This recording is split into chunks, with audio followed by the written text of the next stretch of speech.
Bonjour à tous et bienvenue. Aujourd'hui, j'ai interviewé Maria Josefa Ávila. Maria Josefa est l'auteure d'un livre paru il y a quelques mois, en mars 2021, aux éditions Quai des Brunes. Il s'agit d'un livre important que j'ai énormément aimé, que je vous conseille vraiment. Un livre court, capable de concentrer l'essence d'une histoire émouvante, d'une histoire poignante. Un chapitre douloureux de l'histoire d'une famille et d'un pays. Maria Josefa est née à Paris, mais en fait elle est la petite fille d'un républicain espagnol fusillé en 1939 par le régime franquiste. Ce livre révèle l'importance de la parole pour briser ce silence qui a duré trop longtemps. Pendant les longues années de la dictature, il fallait se taire, il ne fallait pas poser de questions, et donc souvent les familles n'avaient même pas un corps à enterrer dignement parce que les corps étaient jetés dans des fosses communes. Avelino a existé et il a été tué par la dictature franquiste, et il est important de le dire. Avant de vous laisser aux images de l'interview, je vous invite comme toujours à mettre un j'aime à cette vidéo, à vous abonner à la chaîne si ce n'est pas encore fait, et à activer la petite cloche des notifications pour recevoir une notification chaque fois que je publie une nouvelle vidéo. Maria Josefa, merci beaucoup d'être là. Merci vraiment, je dois dire que je suis ravie et très émue de présenter ton livre aujourd'hui parce que c'est un livre que j'ai beaucoup aimé, tu le sais, pour deux raisons au moins. Alors tout d'abord pour sa valeur littéraire parce que c'est un livre qui est très bien écrit et qui est très poétique, même si l'histoire que tu racontes est une histoire très dure et très douloureuse. Et la deuxième raison pour laquelle j'ai beaucoup aimé ce livre est liée précisément au contenu, parce que je trouve que les sujets que tu abordes dans ce livre sont très importants. Et moi, je dois dire que personnellement, je suis spécialement sensible aux histoires, aux expériences des victimes des dictatures, de toutes les dictatures. Là, il s'agit de l'Espagne, un pays que j'aime énormément, que je porte dans mon cœur. Donc voilà, ce chagrin d'Espagne me touche beaucoup. Pour commencer, je voudrais te demander de nous parler de ce chagrin d'Espagne et de nous dire comment ce chagrin est devenu un livre, comment tu as décidé d'écrire ce livre et quelle est l'histoire que tu racontes. Alors, ce chagrin, il existe depuis longtemps, dans ma famille et en moi. Très longtemps, je pense. Depuis ma naissance et même avant. Le miracle là, c'est qu'il s'est transformé en mots. Depuis très longtemps, je me pose des questions auxquelles je ne trouve pas de réponse. Comment le chagrin a rencontré les mots? Eh bien, je dirais que d'un côté, il y a ce rêve d'écrire qui est chez moi très ancien. Et puis de l'autre, il y a la quête d'un certain nombre de réponses. Et puis, il y a mes enfants. Et en fait, tout vient du fait que je n'arrive pas à leur dire tout ce qui s'est passé. Parce que moi-même, je ne sais pas. Et lorsque j'essaye de leur dire avec des mots à l'oral, je suis assez maladroite et très malhabile. Et en fait, chez eux, ça crée pas mal de frustration et de chagrin aussi. Et à un moment donné, nous sommes allés voir le film Le silence des autres. C'est un documentaire qui fait parler des personnes qui ont perdu des proches, qui ont été victimes de la dictature. Et nous y sommes allés, j'y suis allée avec mes deux filles. Et ça a été un déclic pour elles, plus que, enfin, pour elles. Et elles se sont mises à chercher, elles ont trouvé des choses. Bon, elles sont jeunes, tout de suite, elles ont les bons réflexes, les réseaux sociaux, etc. Mais surtout, ce qui m'a conduit à écrire, c'est le fait que ma fille aînée m'a dit, à un moment donné, je lui parlais d'événements liés à la mort de mon grand-père, d'Avelino, et elle m'a dit, maman, écris, je n'arrive pas à suivre. Et je me suis rendu compte que, en fait, dans ce désir de leur communiquer des choses, j'étais totalement désordonnée. parce que d'une certaine façon, j'étais la proie de l'émotion et la proie de fantômes. Et donc, les mots sont là, comment le chagrin se transforme en mots, et comment, grâce à des mots, j'arrive à dire qu'il y a du chagrin. C'est-à-dire, parce qu'en fait, je ne sais pas vraiment qu'il y a du chagrin. Eh bien, parce que je veux pouvoir leur dire. Mais je ne me rends pas vraiment compte. Mais je me rends compte que mais je ne sais pas, ça doit être un peu confus. Mais pour qu'ils puissent se l'approprier, il faut que ce soit écrit. Parce que justement, et c'est là qu'on rejoint la question littéraire, coucher des mots sur un papier permet à chacun d'entre nous d'avoir une certaine distance. Et chacun à son rythme. Et chacun avec les sentiments que ça peut provoquer. Il est beaucoup question dans ce livre d'opposition justement entre silence et parole, entre oubli et mémoire, non? Et toi-même, tu dis j'arrivais pas à leur dire, pas comme il faut, et en même temps, toi aussi, tu as été la victime quelque part du silence et de l'oubli de ta mère, par exemple, qui elle-même ne t'a pas dit, ou pas suffisamment, ou pas comme toi tu l'attendais, peut-être, je sais pas. Ça, oui. Parce que bon, pour donner un peu de contexte, en fait, tu es la petite fille d'un républicain espagnol qui a été fusillé par la dictature franquiste en 1939. Oui. Et à partir de là, donc ta famille, la famille de ta mère a connu l'exil. Toi, tu es née à Paris, par exemple. Mais ta mère ne t'a jamais parlé ou voilà, ou pas comme tu l'attendais peut-être, c'est ça? Alors, si, ma mère parlait, mais ma mère racontait toujours la même histoire, un peu comme Il était une fois, et c'était toujours la même histoire qui lui permettait, je pense, d'être en contact avec son père. Ma mère vénérait son père. Mais lorsque je lui posais des questions, il n'y avait pas de place pour mes questions. Bien sûr, elle parlait de son père en permanence, mais elle parlait de cette époque comme d'un paradis perdu, un Éden, un âge merveilleux, ce qui a été certainement le cas. Alors, d'un point de vue historique, quand même, ce qu'il faut dire, c'est que la victoire de Franco, le 1er avril 1939, marque l'entrée de l'Espagne dans ce qu'on peut appeler, les historiens le disent, une ère totalitaire. C'est-à-dire que tous les républicains sont poursuivis, assassinés, torturés, mis dans des camps de rééducation. Enfin, il tombe sur l'Espagne une chape de plomb. C'est-à-dire que les familles n'ont pas le droit au chagrin. Il était interdit de pleurer.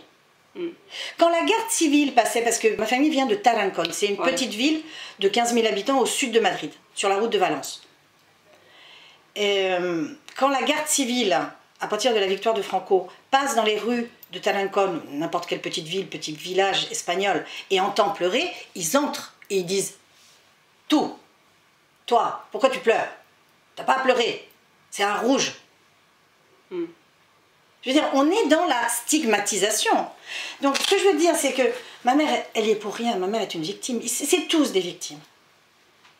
Enfin, ce que je veux dire, c'est que ils ont connu la peur, l'effroi, leur vie a basculé. Je pense que ma mère, certainement...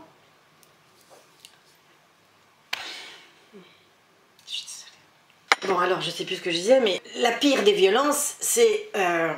et c'est pour ça que je pensais, et je l'écris dans le livre, à Antigone, de Sophocle. Antigone qui ne peut pas enterrer ses frères. Ben, eux, ils n'avaient pas le droit. D'abord, ils n'ont jamais vu le corps de leur père. Jamais. Mais comme des centaines de milliers d'Espagnols. Et ils n'ont jamais pu le pleurer. Ils n'ont jamais pu lui dire au revoir. Donc, le silence, il commence là. Elle n'est pas responsable. Alors évidemment, moi, enfant, je voudrais qu'elle me parle, je voudrais qu'elle me raconte, parce qu'elle racontait très bien. Et ce silence qui continue en fait, même après la fin de la dictature, il y a eu une loi en Espagne, peut-être tu peux nous expliquer. Bien sûr, bien sûr. Une loi, voilà, l'amnistie, etc., qui rend impossible imposé le silence, voilà, du point de vue légal déjà ça, et puis même chez les gens, voilà, encore cette idée de ne pas parler, de ne pas dire, et d'oublier en fait, d'être obligé à oublier. C'est ça. Parce qu'en fait, Franco meurt en novembre 75. Et déjà, le fait qu'il y ait un roi en Espagne, c'est quand même un héritage de Franco. Ça, en France, on ne le sait pas bien, parce que, voilà, peu importe. Parce qu'il y a une loi en 69 que Franco fait passer, enfin une loi qui fait passer, de toute façon, les Cortés lui sont favorables, enfin... Bon, bref, il y a une loi qui dit que son successeur sera Juan Carlos de Borbón et qu'il y aura un roi. Mais à aucun moment après la mort de Franco, le peuple espagnol n'est consulté pour savoir quel type de régime politique souhaitez-vous, république ou monarchie. Car le régime politique légal de l'Espagne avant le coup d'État franquiste, c'est quand même la Deuxième République. Et ça, voilà, c'est passé sous silence. Donc il y a une sorte de loi de l'oubli. Il y a une loi en 77 qui est votée par tous les partis politiques, y compris le Parti communiste, parce qu'en fait il y a un deal politique entre le chef du gouvernement de l'époque et le secrétaire général du Parti communiste. Le Suarez dit au secrétaire général, si vous votez la loi d'amnistie, vous êtes légalisé immédiatement. Donc ils acceptent. Et donc, les responsables n'ont jamais été jugés, contrairement à ce qui s'est passé en Argentine, par exemple. Donc, les gens sont gentiment morts dans leur lit, mais surtout, il n'y a pas eu de procès pour savoir s'il est coupable ou pas. Enfin, la lumière n'a pas été faite, la justice n'a pas été rendue. Et d'une certaine façon, avec cette loi d'amnistie, ce qui est dit par l'État, y compris les anciens républicains qui sont dans les Cortés, c'est bon, d'accord, c'était horrible, d'accord, on en a chié, mais maintenant, on va y aller. Allez, on va tourner la page. Et c'est toujours, moi c'est quelque chose, moi je m'inscris en faux contre ça. On tourne pas la page. On tourne pas, parce que les traumatismes, ils sont là. Et ils reviennent, et ils nous hantent. C'est pour ça qu'il y a des fantômes. C'est pour ça que les films d'horreur ont tellement de succès. Parce que les humains sont hantés par des fantômes. Elle en est où l'Espagne aujourd'hui par rapport à cette loi de l'oubli, à ce pacte du silence, et par rapport à la mémoire historique? Eh bien, il y a deux Espagnes. En fait, cette guerre civile... qui s'est terminée quand même il y a plus de 80 ans, eh bien, elle a laissé des blessures. Il y a deux Espagnes. Il y a une Espagne qui, aujourd'hui, parce que depuis les années 2000, il faut quand même dire qu'en 2007, il y a une loi qui s'appelle la loi de mémoire historique, qui a fait voter un président du gouvernement socialiste, ce qui lui a valu l'ignominie, des accusations. Enfin, il a vécu un enfer, hein. Bon. Mais qui n'a toujours pas permis de juger les criminels. Aujourd'hui, le gouvernement actuel a un projet, et la droite et l'extrême droite, puisqu'il y a une extrême droite en Espagne depuis environ 5 ans, qui est très active, qui considère que Franco est un homme qui a fait beaucoup de bien en Espagne, et qui le dit sans complexe. Sans complexe, hein. Donc c'est dans les cartons, pour l'instant elle n'est pas votée. Mais il y a toujours deux Espagnes. C'est-à-dire ceux qui considèrent qu'il y a eu totalitarisme, il y a eu des crimes qui relèvent des crimes contre l'humanité, et que justice n'a pas été rendue, et que 100 000 personnes sont encore dans des fosses communes, comme c'est le cas de mon grand-père, et puis que c'est inacceptable pour une démocratie digne de ce nom, signataire de chartes à l'ONU, etc. D'ailleurs, c'est l'ONU qui a demandé au gouvernement espagnol de prendre ce type de loi. L'ONU. Et puis, il y a une Espagne qui considère que la Seconde République était facteur de désordre, que Franco a remis de l'ordre, qu'il a permis le miracle économique espagnol des années 60, et que il a sauvé l'Espagne du communisme. Punto. Point barre, comme on dit en français. Donc tu vois, et ça, alors juste une chose, tu es dans un bar en Espagne, toi qui connais bien l'Espagne, tu sais comment c'est dans les bars, les gens parlent, tout ça. Tu parles de tout, y compris de sexe. Il vaut mieux parler de sexe et de trucs de sexe que de la guerre civile. Ah ouais, ouais, c'est vrai. Jamais, jamais, si tu ne sais pas qui tu as en face de toi, tu vas aborder ce thème. Jamais. C'est l'omerta.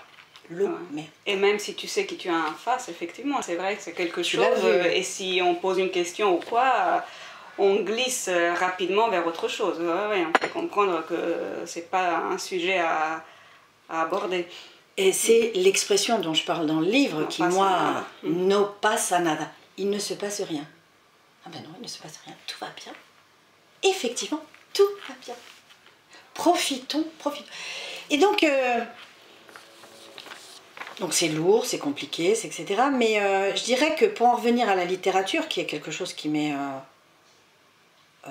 pour moi, qui est fondamental, hein, qui m'a permis justement de survivre au chagrin,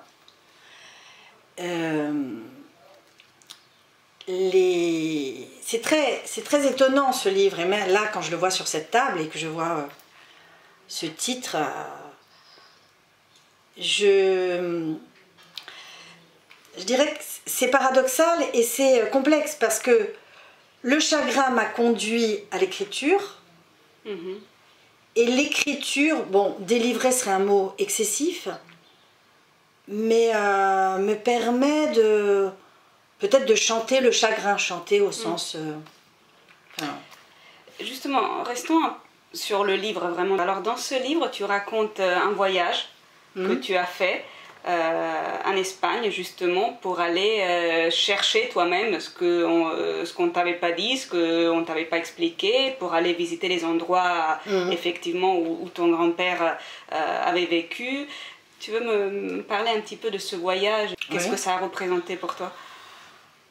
C'était comme sauter par-dessus une barrière de feu, comme dans les rites d'initiation.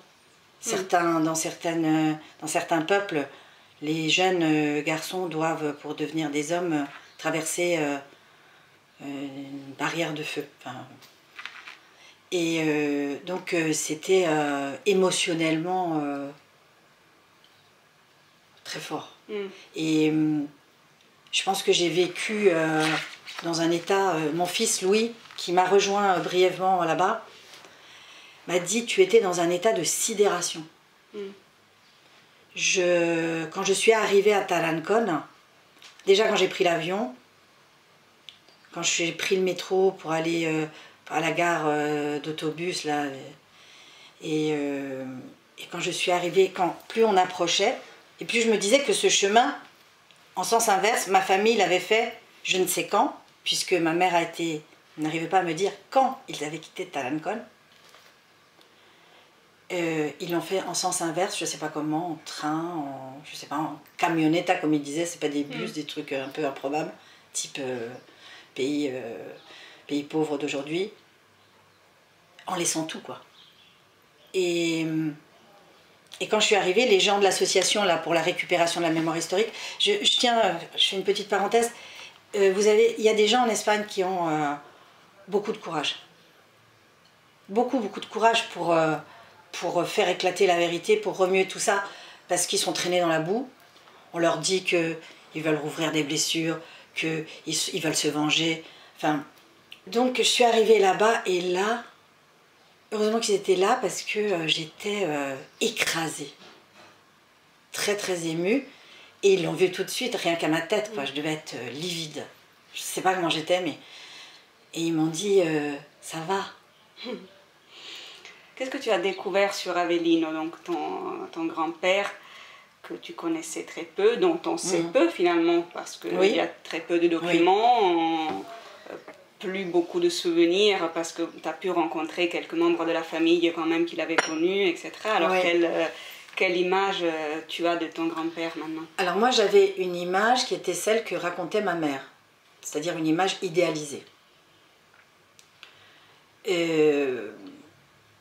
Alors oui, il y a très peu de choses. Il y a ces condamnations, enfin, condamnation, maintenant on a tous les documents grâce à cette association. Hein. On a tous les documents. On a sa signature. On la voit dans le livre.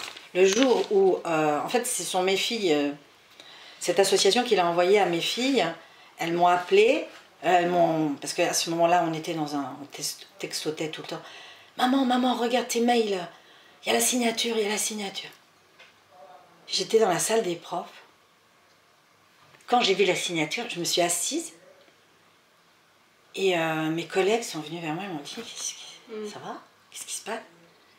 Et je leur ai dit, donc qu'est-ce que j'ai découvert? Alors, par rapport, tu disais, on sait très peu de choses, oui. On dit que les gens heureux n'ont pas d'histoire, c'est ça? C'est pas un titre de livre ou je sais pas quoi, un truc qui se dit. Voilà. Bon, et puis c'est quelqu'un de très modeste. Hein. Mon grand-père, c'est pas un héros. Hein.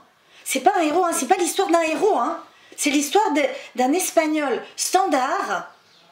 C'est juste un gars, enfin moi l'image que j'en ai, c'est un gars qui s'est marié avec une femme qu'il aimait, visiblement ils se sont mariés par amour, enfin, d'après la légende, parce que c'est très difficile, et c'est ça qui a été difficile pour moi dans le discours de ma mère, de faire la part de la mythologie, de la légende, un peu comme le roman national d'un pays, et la réalité. Mais elle avait besoin de ce roman, parce que sinon je pense qu'elle s'effondrait. Donc, c'est un type standard. C'est un gars, son père est paysan, enfin ouvrier agricole, hein, il ne possède pas de terre. Lui, il fait ça au début. Et puis, il se forme, il devient menuisier. Ils ont une relative... Ils vivent, entre guillemets, assez bien. C'est-à-dire que il y a 7 enfants, ils vont à l'école. Au début, c'est une école privée. Et puis, quand la République, 1931... rend l'école laïque, publique, gratuite, ils vont à l'école de la République. Donc c'est un type standard, hein, c'est pas... Alors, la seule chose c'est qu'il sait lire et écrire, qu'il lit le journal, il croit pas en Dieu, tout ça d'après ma mère, et dans son atelier il y a la photo du président de la République. Ce qui pour les franquistes est déjà un crime. Donc c'est quelqu'un d'assez standard. Qu'est-ce que j'apprends ? Et ça, c'est le vieux cousin là, qui a l'âge de ma mère, qui a toute sa tête, il a maintenant 97 ans. Ça c'est fou, quand tu rencontres quelqu'un qui a connu l'absent. Parce qu'il y a ça aussi. Dans ce silence, à travers ce silence se dit l'absence aussi. Et moi, ce sentiment d'absence, je vais pas y aller. Tout d'un coup, tu vois quelqu'un qui te dit qu'il a connu. C'est dingue. Comment peut-on connaître un fantôme? Seigneur, dites-le-moi. Tu vois, c'est ça. Moi, c'est des paradoxes comme ça qui me font écrire. C'est ça. C'est comment on dit ça? Comment on dit qu'il est possible de trouver des choses sur un fantôme? Ça semble peut-être une question extrêmement puérile. Mais moi, j'ai rencontré un gars qui s'appelle Blas, il a 95 ans à cette époque-là, 2 de plus aujourd'hui, qui a rencontré le fantôme, qui a peut-être joué avec lui, et il en parle. Et je lui dis alors, parce qu'il parle beaucoup. Il est incroyable, Vraiment, d'ailleurs, il a été... Maximo de l'association le connaissait déjà, il l'avait interviewé parce que son père, à lui, à Blas, était républicain aussi. Donc c'est une mémoire de Tarancón, républicaine. Et je lui dis, bon, je l'arrête un peu parce que Blas, on s'en sort pas, quoi. Et je lui dis, mais Blas. Ouh, Blas. Parce qu'il est reparti là-bas. Je lui dis, Blas, il était comment, Avellino? Bon, il avait 14 ans, hein. Il me dit, ben, il était joyeux, il aimait bien les blagues, il était, comment on dit en français, braconnier. Et c'est très joli l'expression, tu as vu dans le livre, en espagnol on dit cazador furtivo, chasseur furtif. C'est extrêmement joli. Et il aimait bien les tavernes. Et ça, ma mère me racontait que parfois, il rentrait un peu gris, quoi. Et que Manuela, ma grand-mère, était pas contente. Et il lui disait, tu as raison, j'ai trop bu. Je vais me coucher parce que vraiment, je suis plus bon à rien. Et donc voilà, c'est un type standard de son époque, de sa petite ville, qui est bien intégré, qui est pour la République. Et qu'un jour, on vient chercher chez lui pour l'amener en prison et ça va être ses 53 derniers jours de vie. Voilà. Oui, et puis bon, parce que en fait, il est là, Parce que la thèse de Maximo de l'association, c'est qu'il est au mauvais endroit au mauvais moment. C'est pas un militant, hein. Oui, oui. Alors, dans les actes d'accusation, il dit qu'il a été obligé de s'affilier à un syndicat socialiste parce que pendant la guerre civile, quand la ville était gouvernée par la gauche, si tu n'avais pas cette affiliation, tu n'avais pas de travail. C'est ce qu'il dit. C'est vrai, c'est pas vrai, j'en sais rien. C'est pas un militant, c'est pas un type qui est élu à la mairie, voilà. Mais il a des amis qui sont anarchistes, voilà, c'est un type normal, quoi. Enfin, c'est pas un héros, hein. Écoute, dans quelle mesure l'écriture de ce livre t'a permis de changer de regard sur ton passé, sur le passé de ta famille, voire sur ton identité? Alors, je ne sais pas si c'est le cas ou pas, mais probablement.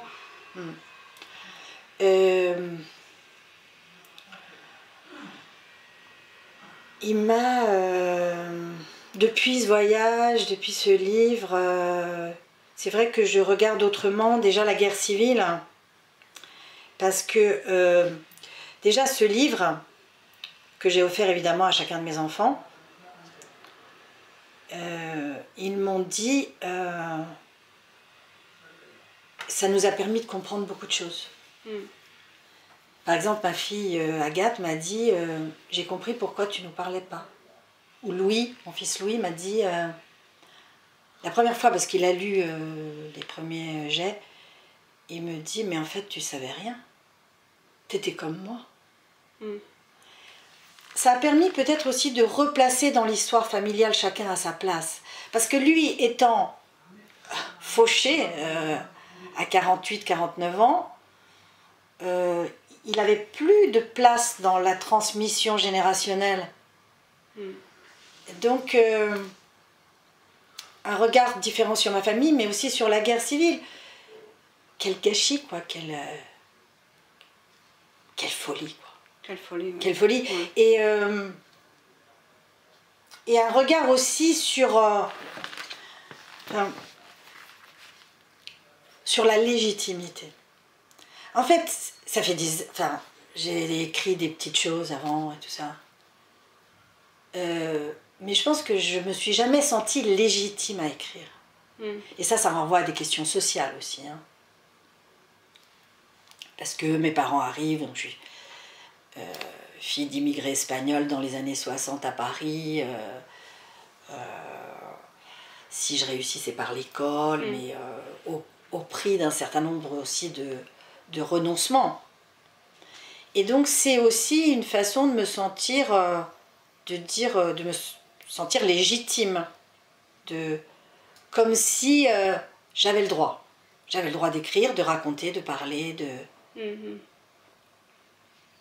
oui, dans une langue qui est le français. À propos de droits et de devoirs, est-ce que tu crois qu'aujourd'hui les gouvernements, l'État et les individus, chacun à son niveau, ont le devoir justement de briser ce silence, d'être force de proposition, voilà, pour qu'on puisse parler de ces choses. Alors, dans le projet de loi là, de mémoire démocratique, alors tous ces mots aussi, il faudrait les analyser, mais bon, ça serait l'objet d'autre chose, mais mémoire démocratique, qu'est-ce que ça veut dire au juste? Mais bon, peu importe. Il est prévu que ce soit enseigné. Qu'on enseigne déjà la République. Bien. Alors, droit, devoir, il faut voir deux choses. C'est que moi, je suis née en France, j'ai grandi en France, dans un pays démocratique. En ayant la position que j'avais, c'est-à-dire fille d'immigrés. dans un quartier extrêmement bourgeois qui était le 17e arrondissement. Pour moi, je vois ça en tant que française et espagnole, puisque j'ai les deux nationalités. Mais pour les gens qui sont restés en Espagne, la situation est différente. C'est ce que mes cousins ont essayé de me dire et que moi j'ai beaucoup de mal à comprendre, mais sur le fait qu'eux n'ont jamais rien cherché. Rien. Ça a été l'objet de pas mal d'engueulades. Tu en parles dans le livre d'ailleurs. Ouais. Et je pense qu'il est nécessaire. Alors, le devoir, c'est un mot qui me pose problème. Mais en tout cas, je pense qu'il est nécessaire pour que l'Espagne avance vers plus de sérénité, que les choses soient dites. Mais il est clair qu'il y a des personnes pour qui la dictature n'a jamais été un problème, parce que Franco a remis de l'ordre. Et il est important aussi, et là je parle en tant qu'historienne, il est important aussi qu'on entende ça. Qu'on entende qu'une partie des Espagnols, pendant cette république, elle dure 8 ans, était terrorisée par différentes choses. Ce qui est important, c'est que tout puisse se dire, enfin toutes les mémoires puissent s'exprimer. Alors la mémoire franquiste, machin, on l'a entendu beaucoup, hein, parce que ça a été la seule possible pendant 40 ans de dictature. Mais moi je pense qu'il est nécessaire pour l'Espagne et pour les Espagnols, pour arriver à quelque chose de pacifié, que ce soit enseigné, qu'on enseigne la République, comme on enseigne la dictature de Franco, et qu'on dise les choses telles qu'elles sont. Mais ça, la question de la parole pose problème en Espagne. Tu as écrit une très belle page dans le livre où tu expliques le rôle que le français, la langue française, a dans ta vie et le rôle que l'espagnol a dans ta vie. Toi qui es bilingue, évidemment, on le dit. Donc je voudrais que tu nous expliques un peu le rôle que chacune de ces deux langues a dans ta vie et ce que chacune représente. Parce que c'est pas la même chose, non, non? Pas du tout. Pas du tout. L'espagnol, c'est ma langue maternelle. C'est la première langue que j'entends. Mes parents nous parlaient, puisque j'ai une sœur, nous parlaient espagnol. Et je pense qu'avant d'aller à la crèche, je n'ai entendu, peut-être, enfin si, parce qu'il y a des gens autour qui parlent français, mais c'est l'espagnol. Pour moi, l'espagnol, c'est plus la langue...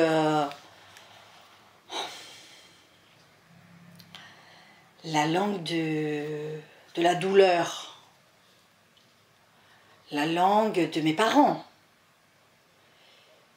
Le français, c'est très curieux, hein, c'est presque schizophrénique, mais le français, c'est la langue de l'ouverture, de la culture. C'est aussi la langue qui fait que j'accède à une culture à laquelle mes parents n'ont jamais accédé. Jamais. Parce qu'en Espagne, ils étaient d'un milieu social qui ne les conduisait pas vers de la culture, ou très peu. Donc le français, c'est la langue, d'une certaine façon, pour moi, de la liberté. De la liberté, pour moi. De me libérer de certaines choses. Mais je suis sans cesse entre les deux. Même si la qualité de l'expression que je peux avoir en français, je ne l'ai pas en espagnol. Mon registre de langue n'est pas le même.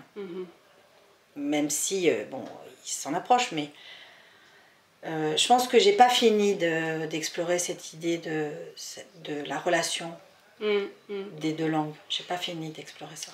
Est-ce que tu aurais pu écrire ce livre en espagnol? Impossible, impossible. Est-ce que tu aimerais le voir traduit en espagnol? Le voir traduit, hein, je dis pas le traduire. Impossible pour moi de le traduire. Oui. Oui. Oui. Oui, mais je pense que je serais... il faudra que je me prépare psychologiquement à recevoir pas mal d'insultes. Je pense, oui. Tu penses? Ah oui, oui, oui. Parce que j'ai été interviewée, genre, Au moment de l'exhumation de Franco, il y a un journaliste espagnol qui m'a interviewé. C'est passé sur une chaîne locale de Castille. Et j'ai vu des réactions, positives et aussi des trucs pas très sympas quand même. Hein. Oui, j'aimerais bien le voir.